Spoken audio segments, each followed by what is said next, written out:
is killing me. Juliet plunges Romeo's dagger into her heart. What if Juliet didn't die? That should almost be the start of the play. Hit me, baby, one more time. Yes, that is Juliet singing Britney. A look at the new Broadway musical and Juliet that explores what would have happened if Juliet did not die at the end of Romeo and Juliet. The show bursts to life to huge audiences using hit songs like Katy Perry's Roar, Bon Jovi's It's My Life, and yes, Britney Spears' Baby One More Time. Join us now, Lorna Courtney, who plays Juliet, and Tony Award winner Paulo Szot, who plays the role of Lance. Good morning to you both. Thanks for being here. Good morning. It's a pleasure to be here. I was giving you extra thanks because I know what your schedules are. 8 shows a week. You're up late at night. So thanks for being here in the morning. And for people who haven't seen this or haven't heard about this, Lorna, explain a little bit more of what this show is. It's selling out. It's setting records at the theater where you're performing it, and the buzz continues to grow. So what is this story? This is the story of Romeo and Juliet, but there's a twist. In our version, it's what happens if Juliet doesn't die. It's a show about second chances. That's really what it is. It's about love, it's about friendship, and everyone can relate to that. So Paulo, Lance is a character I don't remember from Romeo and Juliet. Someone new to the story. We should tell people you are a Tony Award winner, an accomplished opera singer. You have this long resume, and now you're doing this really fun show. Tell us about Lance. Well, Lance is a character invented by William Shakespeare's wife, Anne Hathaway, in search of telling that story that Lorna just told us about. So she brings up a lot of new characters into the story to tell something new and to accomplish a different result from what we all know. So it's a lot of fun, you know. As you mentioned, I was used to do a lot of drama, a lot of opera pieces, but when I found myself in this environment of joy, you know, especially after so long without our homes or theaters, I'm having a blast, you know, and the cast is so fantastic, so talented, and the audience have fun, we have fun, and it's one of those shows that you want to come back next day. Well, it's a party. I mean, it's a sing-along. People know the words to all the songs. Oh, yeah. How much fun is that for you, Lorna? First of all, to get to sing these songs, but then to look out and see people jumping around and singing back to you. It's amazing, and every day, every night is so different. Each performance is a different audience, and so that's the beauty of live theater. We get to roll with that, and the audience reactions are always different every time.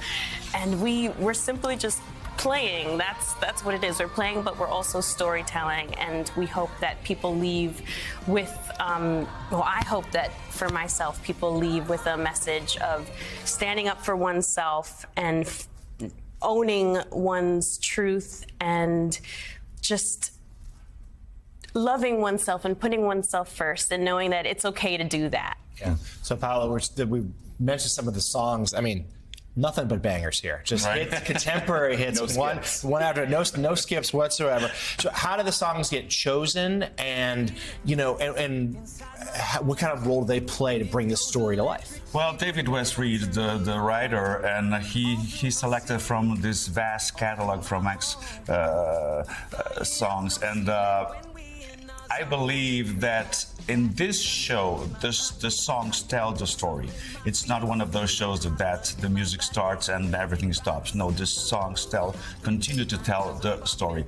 So it's very important, and at the same time, it's a challenge to transform, in a way, these pop songs that everybody knows into the drama that we are living on stage. Nika? All right. So, Willie, I'm curious. I mean, this looks so great, and obviously audiences are loving it. I'm stuck on one thing, and that is that it's if Juliet didn't die, but Romeo dies?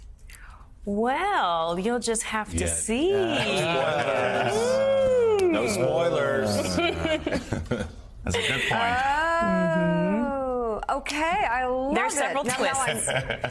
Oh my gosh. Okay. Okay, Good. so that answers that Good to know. question. Yeah, or not let's really. We move don't on, want to answer shall that we? question. Lorna, I have to talk about your personal story. We talked about Paulo's amazing resume. Yes. So you grew up in Queens.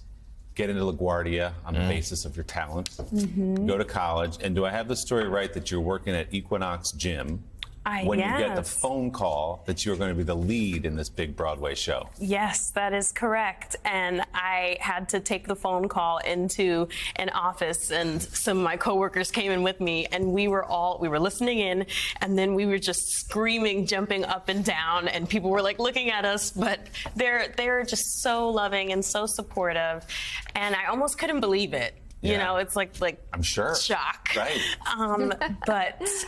And the casting director for this show, Stephen Copel, also worked out at the gym, so I saw him a couple days earlier, and he was like, "I'm not gonna tell you." And I was just He left like, you hanging like and that. I was just like, "What?" Were you putting in good words at the gym when you saw him there? And it's been a blast. From the time I got the phone call, it's been over a year, and it was about 5 or 6 months before we started rehearsals for Toronto. We rehearsed here in New York, Wow. and then we went to Toronto, and for 2.5 months we stayed in the same apartment complex where the theater was across the street, so we've really grown close. Paulo, Like you've a seen a family. lot in your career. What's it like to work with Lorna? It's fantastic. You know, Lorna is just this one of those talents that you look at her and you know how kind she is, and then she opened her mouth to sing, and you're just falls in love with that lady, and it's really a blast. Well, there's a reason that & Juliet has broken the box office record at the Stephen I can't Sondheim wait. Theater already. It's called I'm gonna & go. Juliet, playing on Broadway at the Sondheim Theater. Lorna Courtney, Paulo Schott. It's the show everybody's talking about. Thanks for being here this Thank morning. you. Congrats, guys. Great to Thank meet you both. Congrats. Mika?